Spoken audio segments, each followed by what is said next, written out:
बिना कुछ जाने कोई भी फैसला मत लो। बिना सब कुछ जाने किसी पर क्रोधित मत हो, किसी को दंड मत दो। ऐसा कोई भी कार्य मत करो जो बाद में पछतावा हो। मेरे बच्चे, मैं तुम्हें एक कहानी के माध्यम से समझाता हूँ। एक पहले समय की बात है। बहुत तेज बारिश हो रही थी। उस बारिश में एक नेवला का बच्चा एक झोपड़ी के किनारे आ जाता है और वहीं झोपड़ी में रुक जाता है। बहुत भूखा प्यासा झोपड़ी में रहने वालों को दया आ जाती है। वह उसे कुछ खिला पिला देते हैं। फिर वह नेवला का बच्चा वहीं रहने लगता है। वह झोपड़ी वाले बड़े दयालु थे। रोजाना नेवले के बच्चे को कुछ न कुछ खिलाने पिलाने लगे थे। धीमे धीमे वह नेवला का बच्चा बड़ा हो रहा था। उस झोपड़ी में एक रहने वाली जो बेटी थी, उसकी संतान पैदा हुई। धीमे धीमे उसकी संतान भी बड़ी हो रही थी और नेवला का बच्चा पूरा नेवला हो गया था। उस बच्ची का बच्चा और नेवला साथ में खूब खेला करते थे। उस बच्ची का बच्चा अभी छोटा सा था, करीब 7-8 महीने का था। नेवला उसके आसपास ही रहता था, खूब ध्यान रखता था उसका। एक दिन वह बच्ची कुएं से घड़े में पानी भरने के लिए गई थी। वहाँ पर उसे देरी हो गई। तब वह वहाँ से अपने सिर पर मटका पानी का भरा हुआ रख कर लौट रही थी। तब वह क्या देखती है कि नेवला उधर से उसकी तरफ आ रहा है और उसके मुंह में पूरा खून लगा हुआ है। उसका मुंह पूरा खून से सना हुआ है। इतने में ही वह बेटी यह सोचती है कि लगता है इसने मेरे बच्चे को खा लिया, और वह बेटी उस नेवले के ऊपर पानी का भरा हुआ घड़ा पटक देती है। नेवला वहीं मर जाता है और वह बेटी दौड़ती हुई अपने बच्चे के पास जाती है देखने। तो वहाँ देखती है क्या कि उसका बच्चा सुरक्षित है। उसके बच्चे के पास काला सांप मरा हुआ पड़ा है।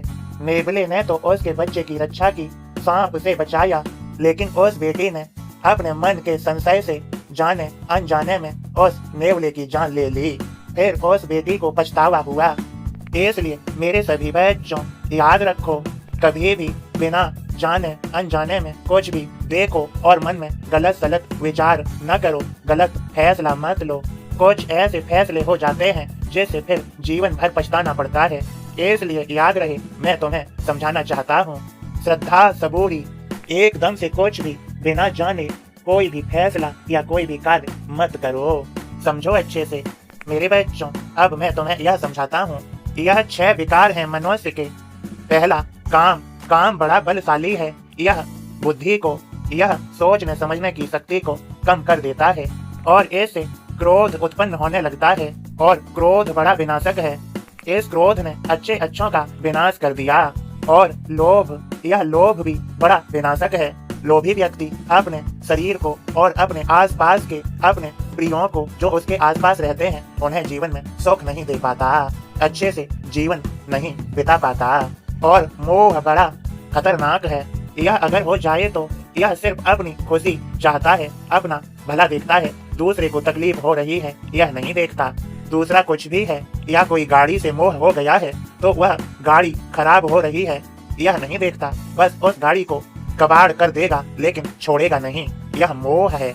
और फिर है मद। यह मद बड़ा खतरनाक है। यह मद होता है अहंकार। यह अहंकार आ जाए तो मनुष्य आगे अपने जीवन में फिर अपनी सदगति भी प्राप्त नहीं कर सकता।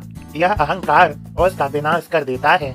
और फिर है मत्सर। यह मत्सर भी बहुत खतरनाक है। यह है ईर्ष्या। यह अगर जन्म ले ले तो मनुष्य भीतर ही भीतर दूसरों से जलता रहता है।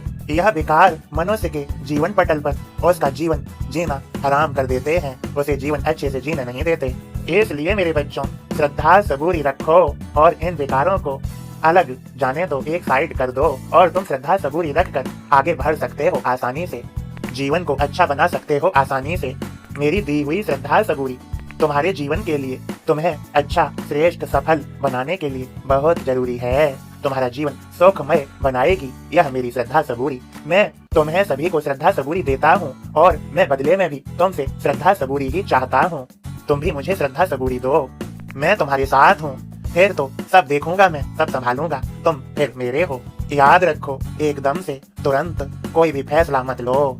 मैंने तुम्हें कहानी सुनाई है, इसे समझो, लेकिन मेरी श्रद्धा सबूरी तुम्हारे जीवन के लिए बहुत सुखदायी है, तुम्हें बहुत प्रसन्नता देने वाली है, तुम्हारे जीवन को तुम्हें सुखी करने वाली है, तुम्हें आशीर्वाद देने वाली है, तुम्हें मुझ तक पहुंचाने वाली है, तुम्हारा जीवन सफल करने वाली है। मेरे सभी बच्चों, मेरा यह संदेश बस इतना ही। और मेरे संदेश को शेयर अवश्य करो ताकि मेरा संदेश सभी को प्राप्त हो।